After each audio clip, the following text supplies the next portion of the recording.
The expeditionary fleet appeared without warning. One moment the space around Zixar's research station was empty. The next 50 vessels materialized in perfect formation. They were sleek and angular, built with aesthetics that matched the Eternal Wanderer's design. And their hulls bore symbols that hadn't been seen in 100,000 years. Human symbols. Admiral Sungmin stood on the bridge of the lead ship, the Unity's Hope, and looked at the tactical displays with a mixture of wonder and horror. The galaxy was more populated than the old record suggested, and according to their scans, ships from a dozen different species were converging on this location. Some were preparing weapons. Broadcast on all frequencies, Sungmin ordered. All languages. Tell them we come in peace. Dr. Young-ho, the fleet's chief diplomat, stepped forward nervously. He was a linguist, trained in the ancient galactic languages that humanity had encountered before the Exodus. But 100,000 years was a long time. Languages changed. Meanings shifted. People of the galaxy, he began. His words translated into every known language by their AI systems. We are human. We have returned to explore the stars our ancestors once traveled. We seek knowledge, trade, and friendship. The response was chaos. Some ships immediately powered weapons. Others began transmitting prayers. Still others simply fled. Within an hour, the news had spread across the galaxy. Humanity had returned. The myths were real. The gods or demons or warriors or prophets had come back. Janae received the message in her digital form and felt something she hadn't experienced in 80,000 years. Hope. She immediately transmitted to the human fleet, identifying herself as a backup consciousness from the Eternal Wanderer. Sungmin stared at the holographic form that appeared on his bridge. She looked human or close enough, but there was something off about her movements, something that suggested age beyond measure. You're really from the original ship? He asked carefully. I'm a copy of a copy of a copy, Janae said. Degraded, incomplete, but yes. I knew Commander Taesung. I knew the original crew. I've been trying to tell the galaxy the truth about humanity for thousands of years. No one would listen. The truth? Sungmin asked. What truth? That we're not what they think we are, Janae said. Come with me. I need to show you something. She guided the fleet to the memorial station where the 12 crew members of the Eternal Wanderer still rested in their cryopods. The bodies had been moved dozens of times over the millennia, preserved with increasingly advanced technology, but they remained unchanged. 12 humans who had died 100,000 years ago, now worshipped, feared, and argued over by billions. Engineer Da-Yoon was the first to enter the memorial chamber. She was young, barely 30, with the bright curiosity of someone who had grown up among the stars. She approached Commander Taesung's pod slowly, reverently. They look so normal, she whispered. Just people. They were just people, Janae confirmed. But the galaxy has spent 100,000 years making them into something else. Over the next days, Janae showed the human fleet everything. She showed them the Namathi who had modified their bodies to look human. She showed them the Krell warriors who fought in humanity's name. She showed them the Neo-Velkrin who feared humanity's return. She showed them the wars, the conflicts, the countless deaths, all stemming from a single discovered ship. Sungmin felt sick. This is because of us? Because of the Eternal Wanderer. No, Janae said firmly. This is because they saw what they wanted to see instead of what was real. But yes, our ancestors inadvertently started this. Dr. Young-ho studied the various interpretations with academic fascination. It's remarkable. They've created entire religions, political systems, military doctrines, all based on fragments of human culture. Some of these interpretations are based on single sentences from our historical records. Can we stop it? Daeun asked. Can we tell them the truth? I've been trying for 80,000 years, Janae said sadly. They don't want the truth. They want their myths. But Sungmin was an admiral. He understood that sometimes you had to try anyway. He called for a gathering, inviting representatives from every major faction. After much debate and several near conflicts, they agreed. They would come to hear what the returned humans had to say. The gathering took place in neutral space on a massive diplomatic station built specifically for the occasion. Thousands of representatives came. The chamber was filled with species of every description, all watching as Admiral Sungmin walked to the central platform. People of the galaxy, he began. I am Sungmin. I'm an admiral in the human stellar navy. 100,000 years ago, my ancestors left Earth. They were running from war, from destruction, from the worst parts of human nature. They wanted to build something better among the stars. He paused, looking at the assembled masses. Some were humanoid, modified over millennia to resemble humans. Others were completely alien, their forms stranger than anything in the old databases. I've spent the last week learning about what happened after the Eternal Wanderer was found. I've learned about the wars fought in humanity's name, the conflicts over what we represented, the deaths of billions based on interpretations of who we were. He took a deep breath. So let me tell you the truth. Humanity was flawed. We were violent and peaceful, creative and destructive, loving and hateful. We built wonders and we built weapons. We created art and we waged war. We were capable of incredible compassion and terrible cruelty, often by the same people on the same day. The chamber erupted in noise. Some people shouted agreement. Others screamed denial. Warlord Greshnak stood, his massive form dominating his section. Lies, he roared. You are not the true humans. The true humans were warriors. Pure strength. You are weak pretenders.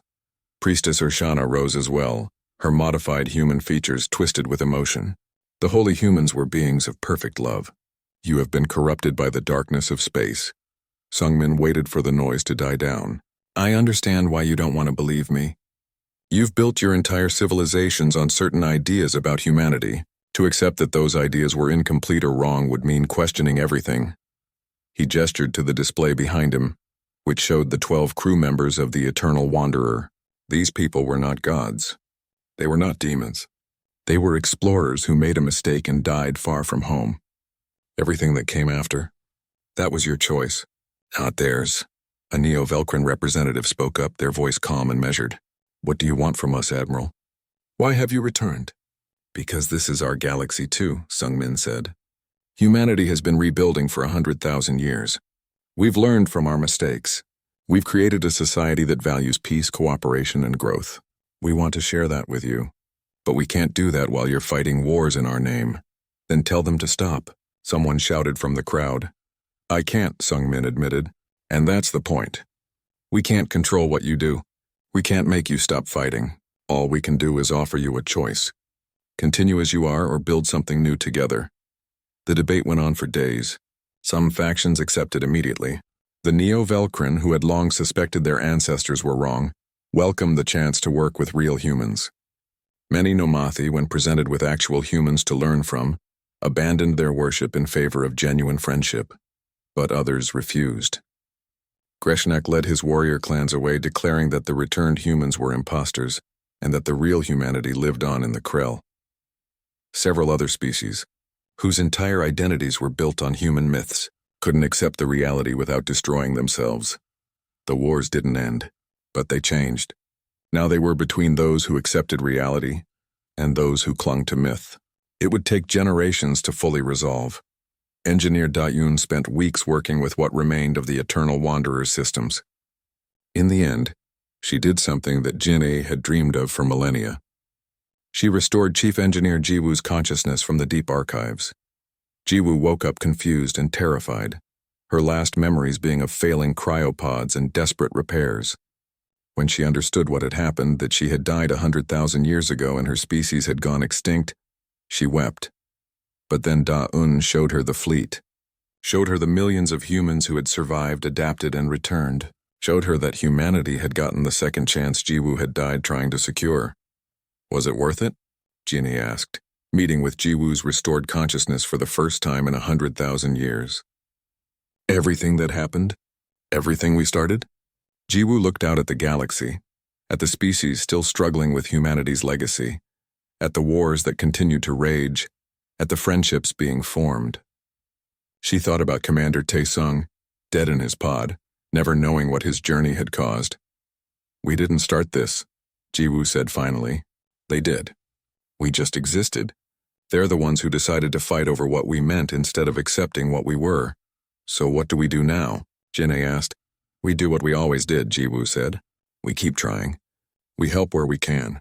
We tell the truth even when no one wants to hear it, and we hope that eventually enough people will choose reality over myth. 80,000 years had passed since the Eternal Wanderer was found. The galaxy barely remembered why the wars had started. Ginny opened her digital eyes to a universe she didn't recognize.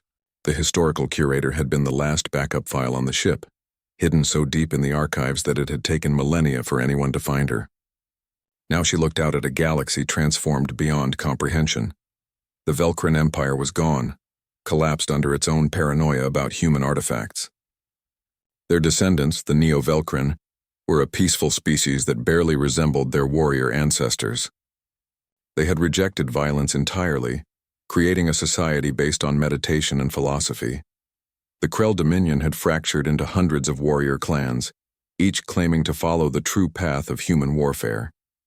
They fought each other constantly, their battles ritualized but no less deadly. They called themselves the Inheritors and believed they were humanity reborn. The Nomathi had evolved into something strange.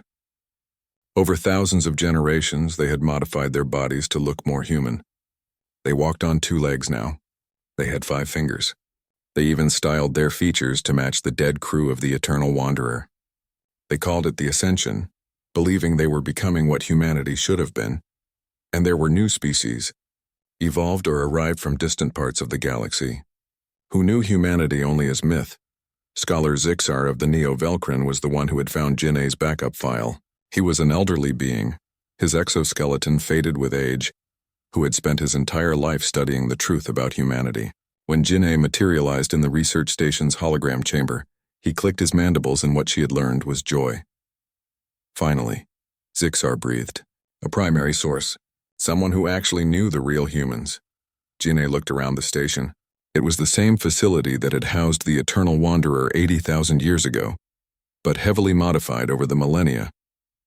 The ship itself was gone, disassembled and distributed across 100 museum worlds. Only the memorial chamber remained, with the 12 preserved crew members still sleeping in their pods. What happened? Jinne asked. I remember Bora. I remember Hyunwoo. Where are they? Zixar's light pattern shifted to sadness. Captain Bora deleted herself 30,000 years ago. The Krell had used her tactical knowledge to justify genocide. She couldn't bear it anymore. Dr. Hyunwoo lasted longer, but he fragmented. Too many years, too many cycles of being copied and restored. The last stable version of him was archived 5,000 years ago. Jinne felt something break inside her digital consciousness. She was alone. The last human mind in a galaxy that had forgotten what humans actually were. Tell me what you need, she said to Zixar. I'll help you find the truth. But truth, she quickly learned, was impossible to find.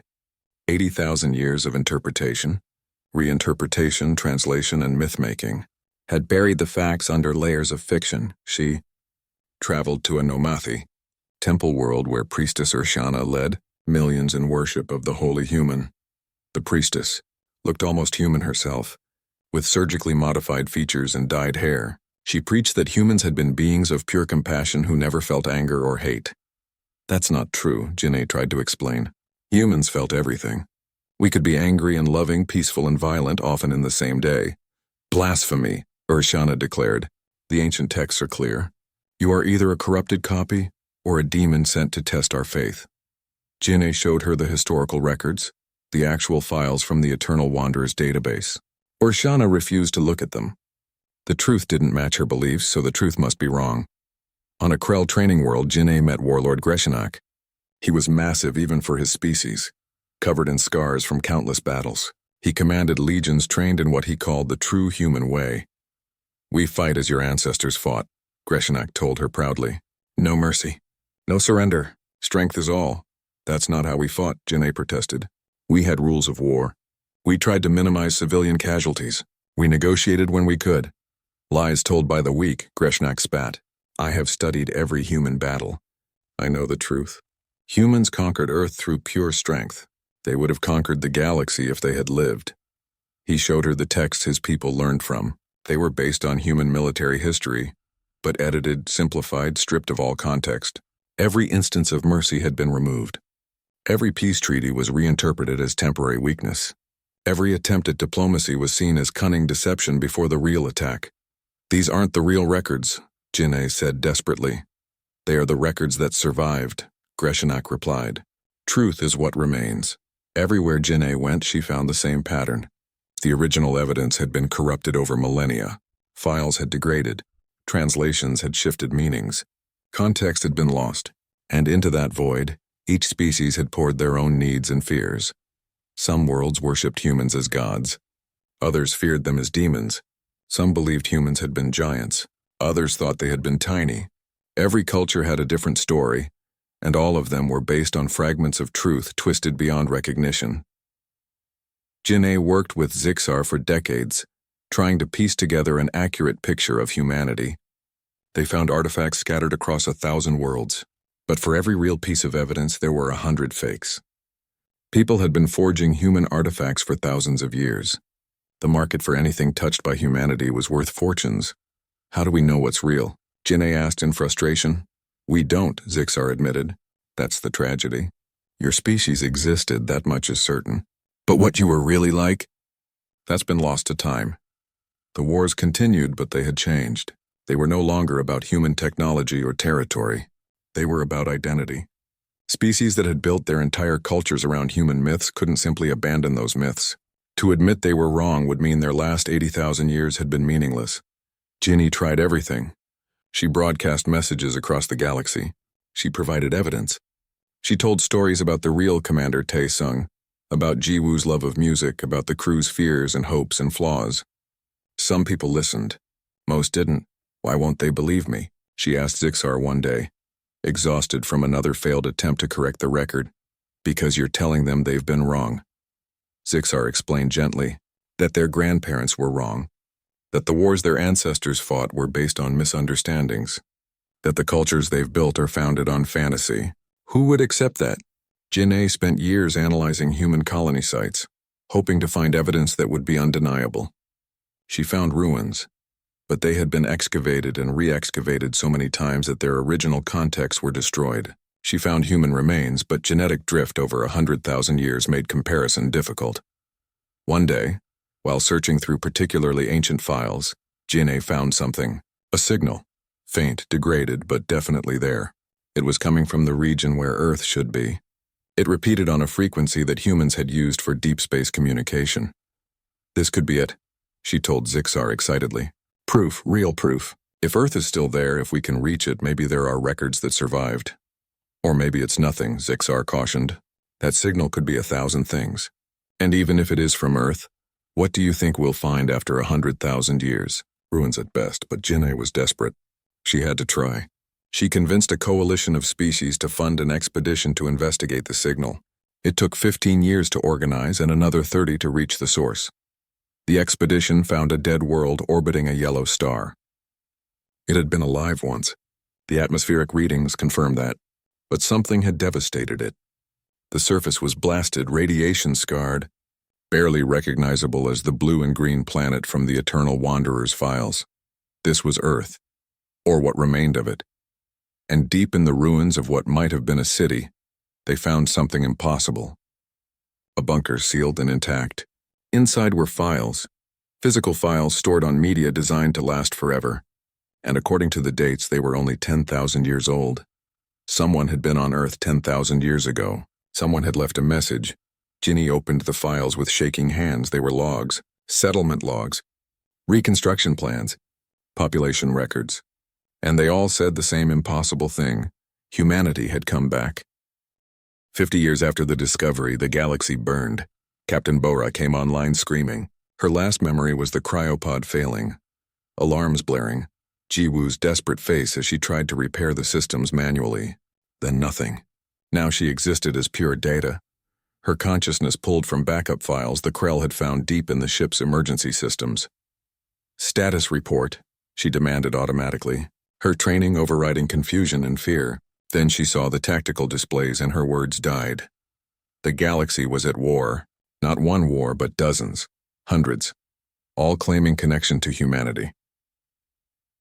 War leader Bashtar stood before her holographic form, his massive frame blocking out most of the light. His people had changed in 50 years.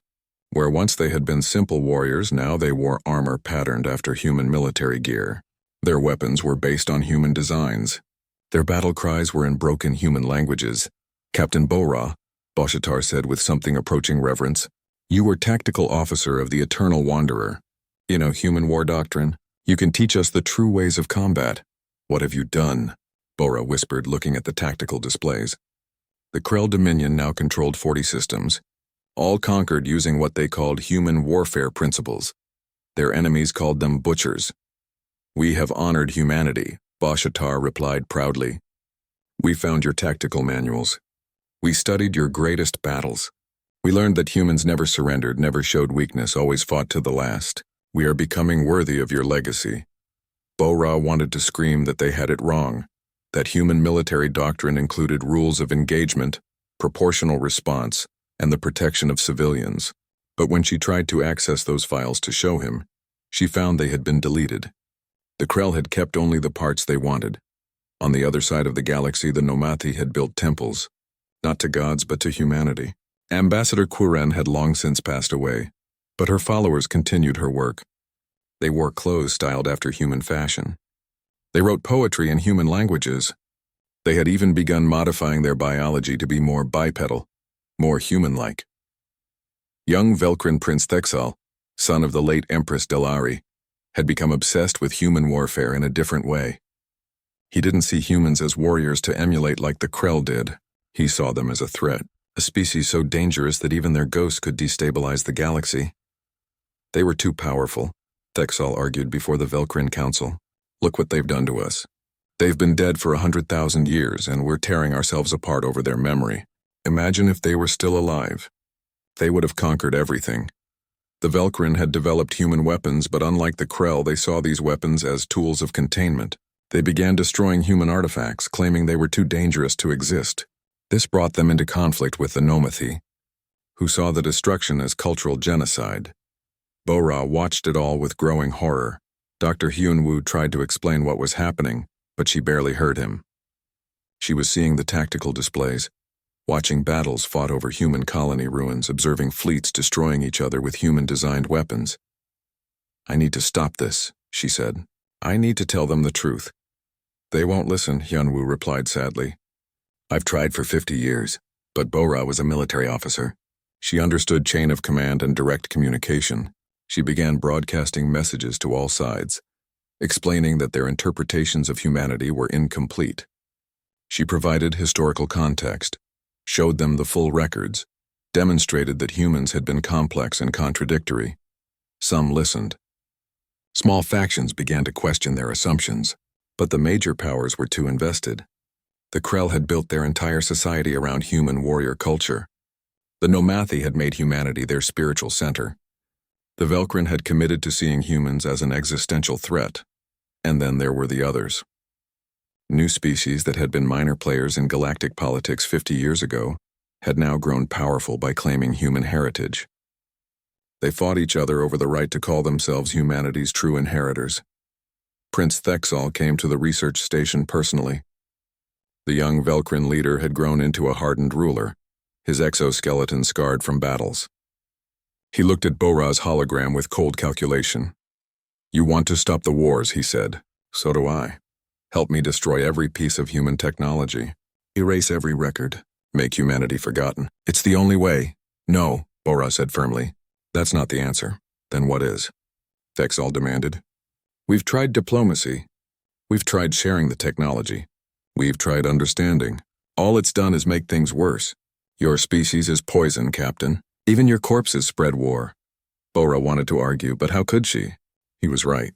Humanity's legacy was tearing the galaxy apart. Maybe they would all be better off if humanity was forgotten. She almost agreed. Then she remembered Commander Tae-sung. He had been her friend. They had played chess together during the long journey. He had been kind, thoughtful, and deeply afraid of what humanity might become.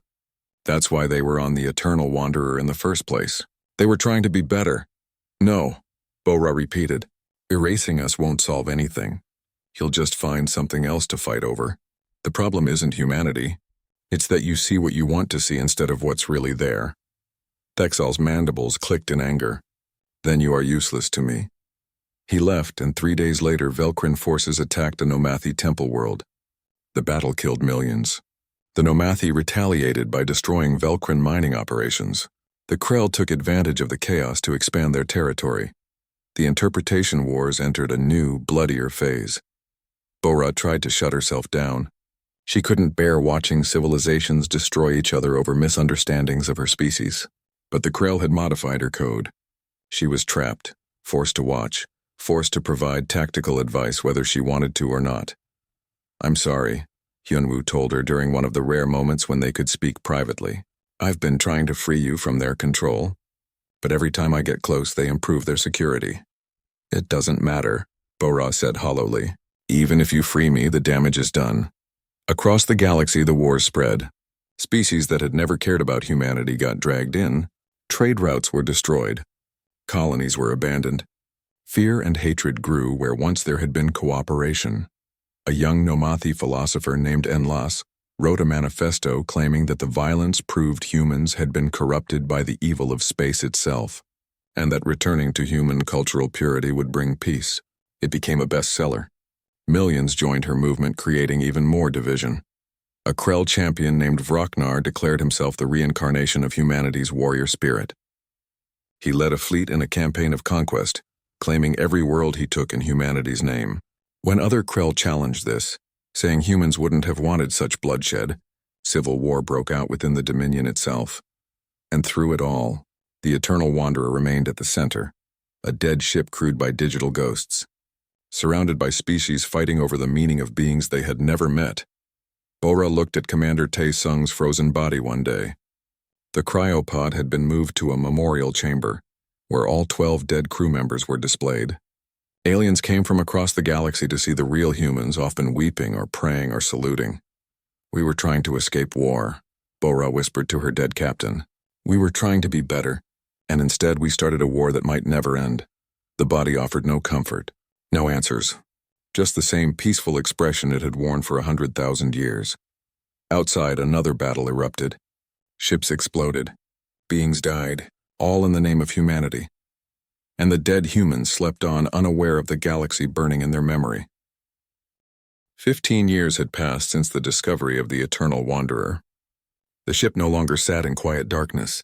Instead, it floated in the center of a massive research station, surrounded by vessels from a dozen different species.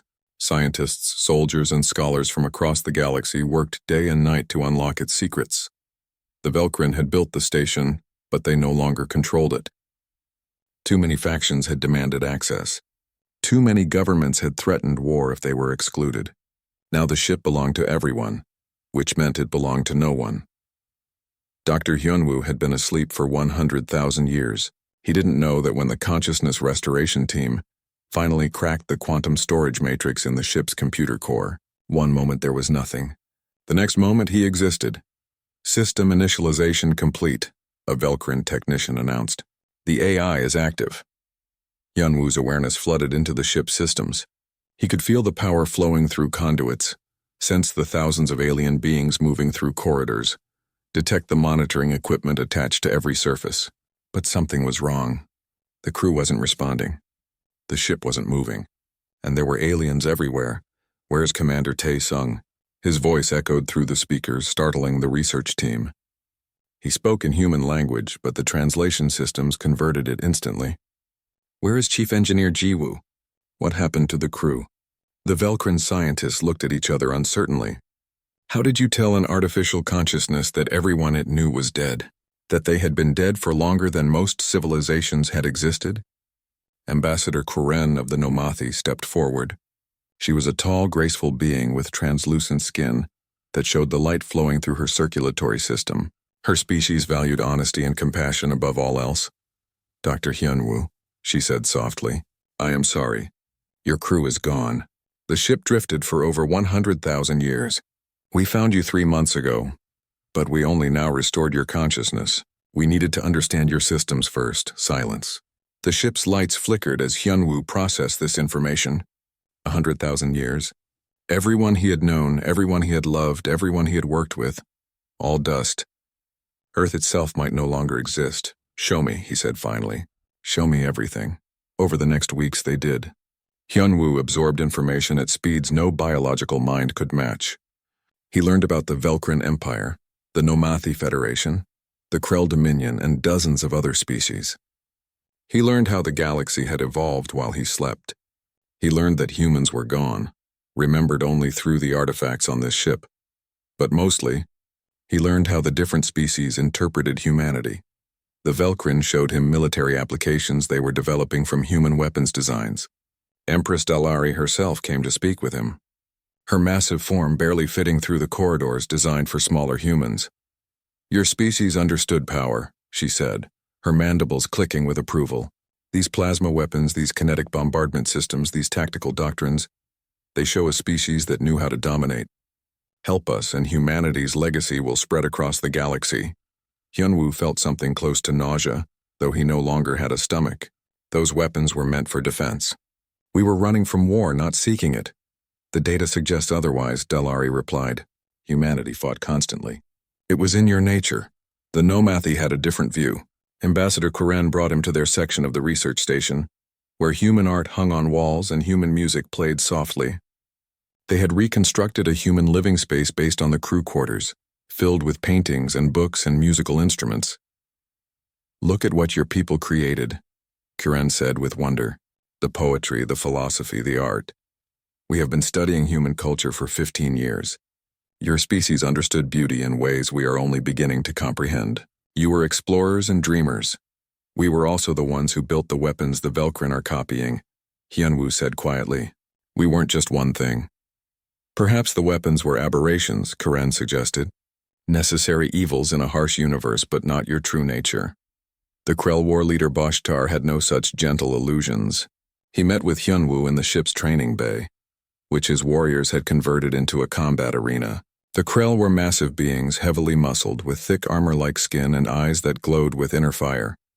"Your people were warriors," Bashtar declared. "I have studied every battle in your databases. The tactics, the strategies, the willingness to sacrifice for victory. This is the mark of a true warrior culture. You conquered your planet through strength. You would have conquered the galaxy." "We left because we destroyed our planet," Hyunwoo corrected. "We fought too much, not too little." "You fought because fighting was your purpose," Bashtar insisted.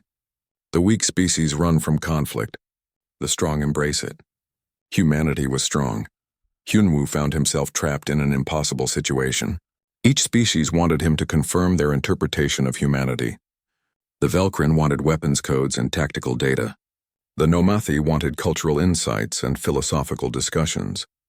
The Krell wanted combat training and warrior wisdom. But when he tried to explain that humanity was all of these things and none of them, no one listened. Tensions grew. The Velcrin began deploying weapons based on human designs. The Nomathi protested, claiming this violated the spirit of human culture. The Krell started training their armies using human military doctrine. Small conflicts broke out over mining rights in systems that human colony ships had passed through thousands of years ago. Then came the day that changed everything. A Velcrin research team, working in deep scanning mode, found something in the ship's databanks that had been hidden behind military encryption. Coordinates, hundreds of them. Locations of human colonies scattered across multiple sectors. Most were in areas now occupied by other species, but some were in unclaimed space, and one set of coordinates led to Earth itself. The news spread like wildfire. Earth might still exist. The human homeworld, with all its cities and technology and history, might be out there waiting. Every faction immediately claimed the right to explore it. The Velcrin said they had discovered the ship, so Earth belonged to them. The Nomathi argued that Earth was a cultural treasure that belonged to all species. The Krell insisted that only warriors worthy of human legacy should set foot on the warrior planet. Hyunwoo watched the arguments escalate with growing horror. He refused to provide the exact coordinates, but it didn't matter. Each faction began sending exploration ships to search the region. It was only a matter of time before someone found it. "Please," he begged Ambassador Kuren during one of her visits, "make them understand. Humanity wasn't perfect. We weren't gods or demons. We were just people trying to survive. If you keep going down this path, you'll repeat our mistakes." Kuren's light pulsed sadly. "I believe you, Dr. Hyunwoo. But I am only one voice among billions. Everyone sees humanity through their own needs and fears. The Velcrin see you as the key to dominance. The Krell see you as the ultimate warriors. And my people, we see you as the culture we wish we could be." "None of that is real," Hyunwoo said. "You're fighting over a fantasy." Perhaps, Kren admitted, but fantasies can be more powerful than truth. 2 months later, the first shots were fired. A Velkrin warship and a Krell battlecruiser met over an abandoned human colony world. Both claimed the right to excavate the ruins. Neither would back down. The battle lasted 6 hours and left both ships crippled. It was the first battle of what would become known as the Interpretation Wars, and it would not be the last. Yunwu felt the weapons fire through the Eternal Wanderer's sensors and knew that his worst fears were coming true. Humanity had died in a war of their own making. Now 100,000 years later, they were inspiring a new war among the stars, and he was powerless to stop it. The darkness of space held many secrets, but none as profound as the one drifting silently through Sector Gamma 7. The Velkrin scout ship had been mapping dead zones for 3 cycles when their sensors caught something impossible. A vessel, ancient beyond measure yet structurally intact.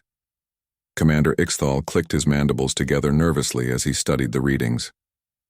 His chitinous exoskeleton reflected the dim light of the control panel. The object was massive, easily 3 times the size of their largest warships, but it was dead.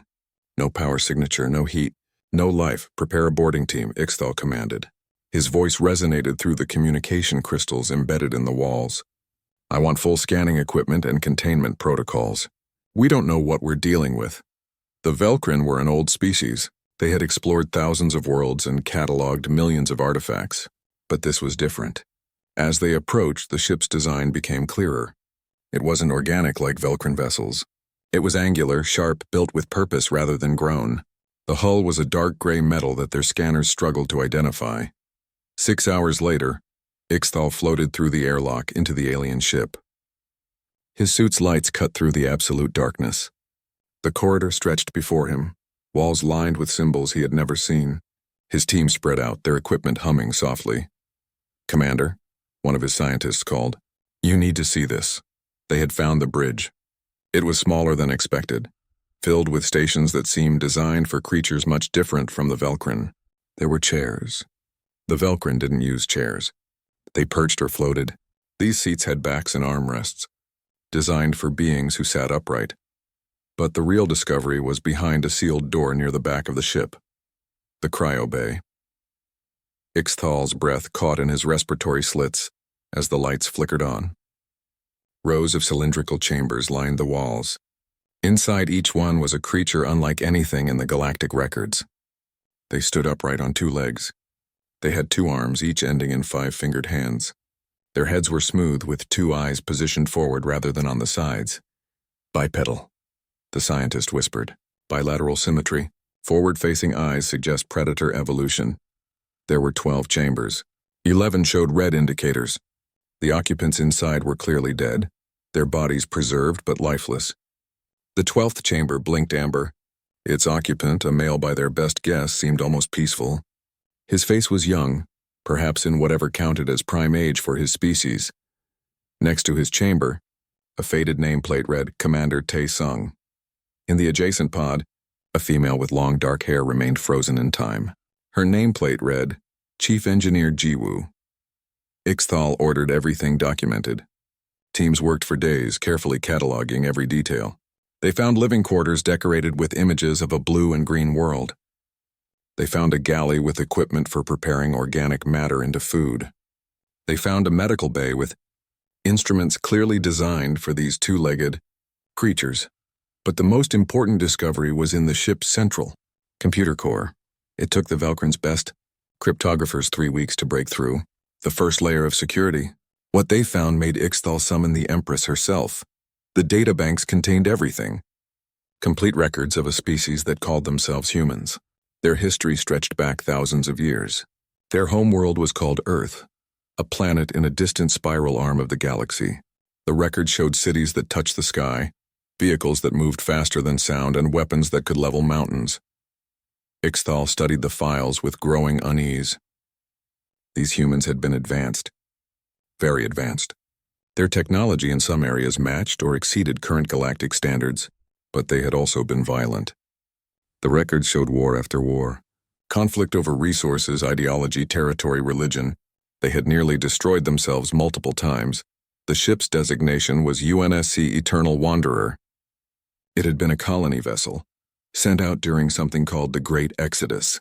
According to the logs, Earth had been dying, not from natural causes but from human-made devastation. Billions had fought over the scraps of a ruined world.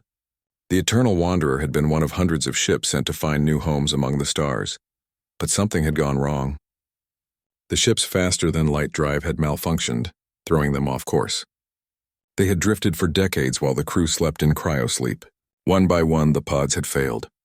By the time the ship's emergency systems realized the problem, only 2 pods remained functional. Then one, then none.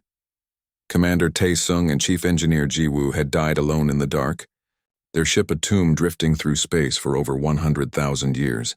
The Velcrin Empire immediately classified the discovery. But secrets of this magnitude never stayed hidden for long. Within months, other species had learned about the human ship.